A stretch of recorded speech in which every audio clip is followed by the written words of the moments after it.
Assalamualaikum warahmatullahi wabarakatuh. Perkenalkan, nama saya Yuliati, NIM saya yaitu 23811305666. Saya dari program studi PJJ PAI semester 4 kelas B15. Pada kesempatan kali ini saya akan mempresentasikan tugas ujian akhir semester untuk mata kuliah Literasi Digital Kitab Kuning dengan dosen pengampu Bapak Ahmad Otong Bustomi LC MAG. Dalam video ini saya akan membahas sebuah topik menarik dari kitab Bidayatul Hidayah karya Imam Al-Ghazali, yaitu mengenai adab wudu. Alhamdulillah, pada kesempatan ini kita akan mengkaji bab adab wudu yang dijelaskan oleh Imam Al-Ghazali dalam kitab Bidayatul Hidayah. Saya tampilkan untuk kitabnya, karena kitabnya tebal dan banyak. Saya fokuskan di bab adab wudu. Faida farokta minal istinja. Imam Al-Ghazali memulai dengan pentingnya siwak setelah intija. Fa'inahu madharatun lil fami wa marodatun lirobi wa maskhotatun li syaitoni, yang artinya sesungguhnya siwak itu membersihkan mulut, diridhoi Tuhan, dan membuat marah setan. Beliau bahkan menambahkan bahwa sholat dengan siwak lebih utama dari 70 sholat tanpa siwak.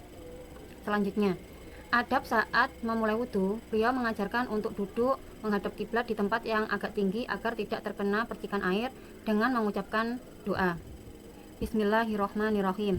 Robbi a'udzubika min hamazatis sayatini wa a'udzubika Robbi ang yahduruni. Setelah itu, mencuci kedua tangan 3 kali sebelum memasukkannya ke dalam wadah air sambil membaca doa.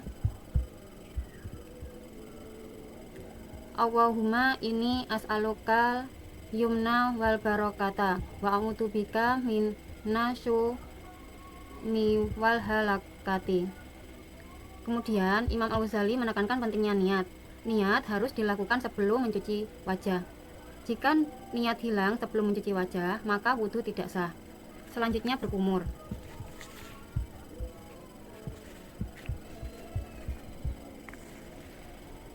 Berkumur dan doanya. Sampai yang terakhir mencuci kaki dan doanya. Silahkan mengulangi 3 kali pada setiap anggota wudhu. Setiap selesai wudhu, jangan lupa membaca doa setelah wudhu yang memiliki keutamaan besar, yaitu diampuni dosa dan wudhu dicatat di bawah arsy. Oke, sekarang terakhir, Imam Al-Ghazali juga menyebutkan 7 hal yang makruh saat wudhu. Di antaranya, tidak mengibas-ngibaskan tangan, tidak menampar wajah atau kepala dengan air, tidak berbicara saat wudhu, tidak melebihi 3 kali cucian, tidak berlebihan menuang air tanpa hajat atau was-was, tidak berwudhu dengan air yang dijemur matahari, yang terakhir tidak berwudhu dengan bejana kuning atau kuningan. Pentingnya zikir saat wudhu. Pentingnya membersihkan hati setelah membersihkan zahir. Itu pembahasan tentang bab adab wudhu. Sekarang mari kita demonstrasikan bagaimana alat digital membantu kita memahami teks kitab kuning ini. Pertama, yaitu dalam Kamus Al-Ma'ani. Kita siapkan Google-nya. Kita buka situs halaman almaani.com. Kita enter, akan muncul seperti ini. Nah, semisal kita mau menerjemahkan kalimat ke dalam bahasa Indonesia, kita cari Indonesia, ada iklan. Nah, ini Arab ke Indonesia. Semisal kita ketikkan di keyboard, kita ambil kata madharotun. Bentar, ada iklan.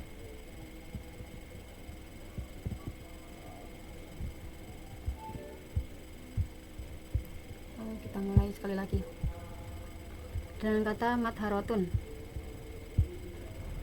Madharotun. Nah, seperti ini, kita enter. Nah, seperti ini.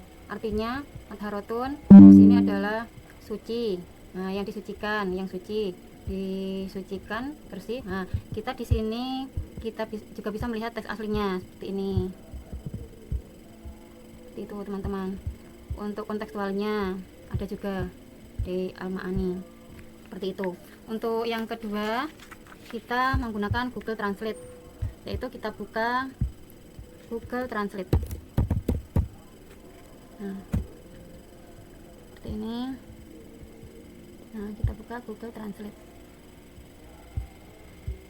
Kita akan bahasa Arab, ini bahasa Indonesia.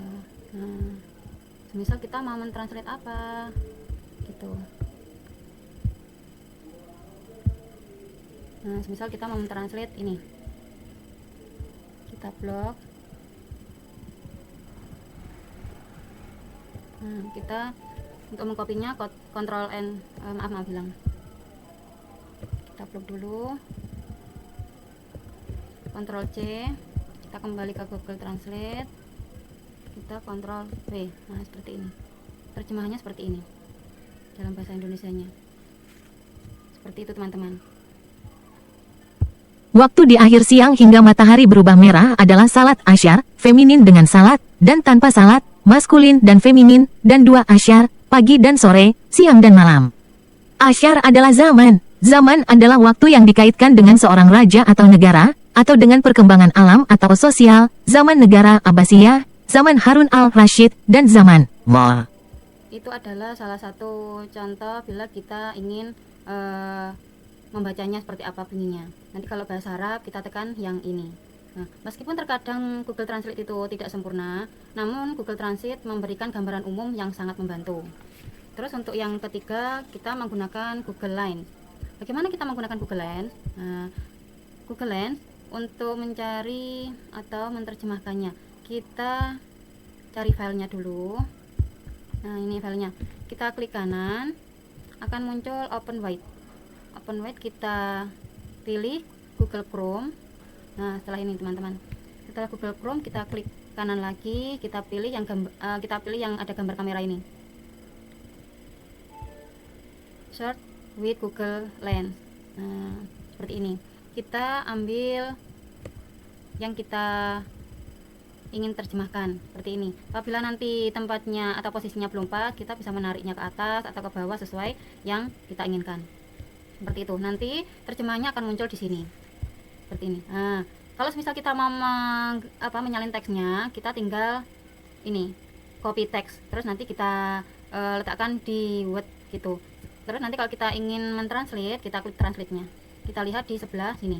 Nah, ini adalah bahasa Arab dan bahasa Inggris. Namun bila nanti kita menginginkan yang bahasa Indonesia, nanti kita tinggal pilih di sini, kita ketikkan bahasa apa yang kita inginkan. Seperti ini, misal seperti ini. Nah, ini. Maaf teman-teman, ini sepertinya ada kesalahan di jaringan saya mungkin. Nah, kalau seperti pakai Inggris seperti tadi. Gitu ya teman-teman ya. Jadi Pak Google Lens seperti ini. Terus kalau yang Google Translate yang pakai kamus Al-Ma'ani seperti itu. Jadi untuk kesimpulannya, sebagai kesimpulan dari bab adab wudu dalam kitab Hidayatul Hidayah, kita belajar bahwa wudu bukan hanya sekedar membersihkan fisik, tetapi juga merupakan ibadah yang memiliki adab dan doa-doa khusus yang dianjurkan oleh Rasulullah SAW melalui penuturan Imam Al-Ghazali. Yang kedua, mengamalkan adab-adab ini termasuk menjauhi hal-hal yang makruh akan menyempurnakan wudu kita dan memberikan pahala yang berlimpah. Untuk kesimpulan ketiga, literasi digital dengan bantuan kamus Al-Ma'ani, Google Translate, dan Google Lens adalah jembatan yang sangat efektif untuk memahami kedalaman khasanah kitab kuning. Dengan alat-alat ini, kita bisa mengakses dan mengkaji ilmu-ilmu klasik dengan lebih mudah di era modern.